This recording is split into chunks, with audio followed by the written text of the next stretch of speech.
minutes left. Isang very famous na YouTuber, dinilit lahat ng kanyang video because of his newfound faith in Jesus Christ. Hello, this is the Christian Geek Dad, and on this channel, I talk about the Christian lifestyle, geek culture, and my life as a dad. So meron isang famous na YouTuber, ang pangalan niya ay Gideon dun sa channel niya. Itong si Gideon, 7.83 million lang naman ang subscribers niya. Di ba? So very popular siya. Yung mga videos niya are mostly mga, wholesome naman, pero po mga kalokohan, mga pranks, mga ganun. But recently, pinakita niya yung kanyang journey niya on how he became a Christian, a born-again Christian. And because of his newfound faith, na-realize niya na yung ginagawa niya, parang wala nang saysay, di ba? So, he came to this realization and he decided na itong ginagawa ko, although kasi 7.83 million subscribers, ba? Hindi biro 'yon. Ang dami na niyang sponsorships, ang dami na niyang ad revenue, okay? Kumbaga, kumikita na siya ng maayos sa kanyang YouTube channel, sa kanyang YouTube career, kumbaga. Now, na-realize ni Gideon na lahat ng ginagawa niya, walang saysay, walang kabuluhan. So, he decided na, okay, ititigil ko tong ginagawa ko na to, and I will surrender everything to God. I will fully surrender, and I will give everything I have, give it up, and follow Jesus completely. Kaya naisipan niya na burahin yung kanyang mga video. So makikita nyo, no, dito sa kanyang page, okay, kung makikita nyo, meron siyang 7.83 million subs. Pero yung videos na ilan na lang, 2 na lang. Binura po niya lahat ng kanyang video. Okay, so binura niya lahat ng videos niya. Yung mga videos niya na ginawa niya over the years, ang dami niya. I think he had several hundred videos. Okay. And from his channel na Gideon, kasi he now has a newfound faith in Christ, gumawa siya ng bagong channel, which is from Gideon, ginawa niyang, meron na siyang Gideon. Okay, di ba? So, biblical na, mas maayos na yung kanyang pangalan, alright? And on his channel, he now talks about his faith in Jesus Christ. So sabi dito sa welcome to Gideon. I believe everything the Bible says, and my mission is to get people to turn back to the Most High God and truly follow Jesus. I pray one of the videos touches your heart and leads you to God. Diba? Ang ganda, ang galing pag ginawa niya ito. Hindi po ito biro kasi tinalikuran niya. Everything that was bringing him the money, the fame, the accolades, everything, tinalikuran niya yun just so he can truly follow Jesus Christ. Pero yung ganyan ba, meron bang biblical reference yan? Actually, meron. Tingnan natin sa 2 Corinthians 5:17. It says, therefore, if anyone is in Christ, he is a new creation. Binabago na po tayo. All things have passed away. Behold, all things have become new. So this is one of the evidence of God really working in our lives.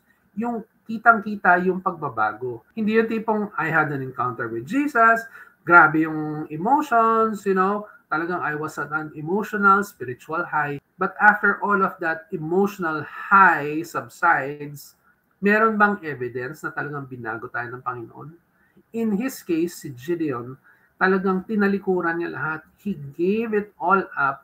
So, wala nang makakahinder sa kanya, wala nang makakapigil sa walk niya with Jesus Christ. And many times we've seen in the church, we have this encounter, people are invited to come up front, di ba, to accept Jesus Christ. Pero once all of that is done, when you go home, can you truly say that, yes, binago na ako ng Panginoon? Because makita mo sa buhay ko. Kitang-kita din ba yung evidence na binago ka na ng Panginoon? Meron isang character sa Bible at ang pangalan niya ay si Zacchaeus. At si Zacchaeus ay isang notorious na tax collector nung time ni Jesus. Dagdagan ko lang ng konteksto, no? Nung panahon ng Panginoon, nung ministry niya dito sa mundo, kung ikaw ay isang tax collector at isa kang Jew, ang tawag sa'yo o ang tingin sa'yo ng tao ay isa kang traidor. Pag sinabing tax collector ka, ikaw ay nagtatrabaho para sa mga Romans.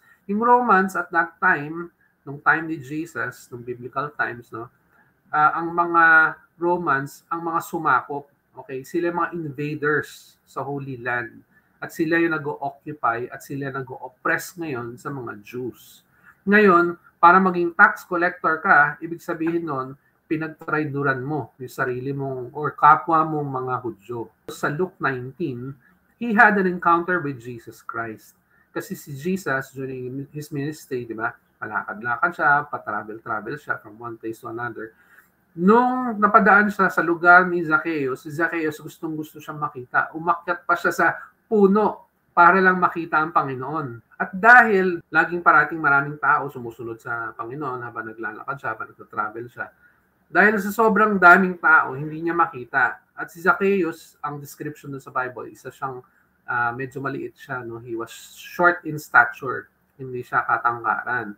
So ginawa niya, umakyat siya sa isang puno para mas makita niya kung parating ng Panginoon. At dahil nandun siya sa puno, siguro napansin ng Panginoon, sino ba itong tao? Ba't may tao sa puno? So napuna siya ng Panginoon, sinabi sa kanya, Zacchaeus, bumaba ka dyan. At gusto ko, ngayong araw na to, pupunta ako at kakain ako sa bahay mo. Di ba? So in-invite ng Panginoon sarili niya sa bahay ni Zacchaeus. And because of that encounter, that was so powerful, yung encounter na yon sa buhay, sa puso ni Zacchaeus, he had a change of heart. At sabi nun sa Luke 19, kung saan natin makita yung story ni Zacchaeus, after nilang kumain, ang sabi niya sa Panginoon, then Zacchaeus stood and said to the Lord, look, Lord, I give half of my goods to the poor, and if I have taken anything from anyone by false accusation, I restore fourfold. So sinasabi niya, dahil yung encounter niya sa Panginoon ay napaka-powerful, napaka-life-changing, na-realize niya kung gaano siya ka-sinful. So ang sabi niya, Lord, handa na akong talikuran lahat to. Kung meron man ako na-extort, meron ako na pagnakawan, babayaran ko. In fact, kahit up to 4 times, babayaran ko kung ano man yung pinagkakautangan ko. Ganon yung evidence ng pagbabago sa kanyang buhay. Ganon ka-obvious yung evidence ng pagbabago sa kanyang buhay. So, dahil sa sinabi niyang yon, ang sabi ng Panginoon sa kanya, and Jesus said to him, today salvation has come to this house because he also is a son of Abraham. For the Son of Man has come to seek and to save that which was lost. So, kinonfirm ng Panginoon na salvation has come to Zacchaeus and to his household because of his response to the good news of Jesus Christ. So, kitang-kita yung pagbabago sa buhay niya. Obvious na obvious. In the same way, sa buhay ng YouTuber na si Gideon, na ngayon ay Gideon, siya din, he gave it all up to Jesus Christ. Kung ano man yung meron siya before, none of that matters. What matters is his relationship with Jesus Christ. If you found this message to be a blessing, please leave a comment in the comment section. I would be more than happy to hear from you. And if you haven't yet, please consider subscribing to the channel and click on the bell icon so you can receive notifications of new videos as I upload them. Thank you very much, and I will see you in the next video. God bless.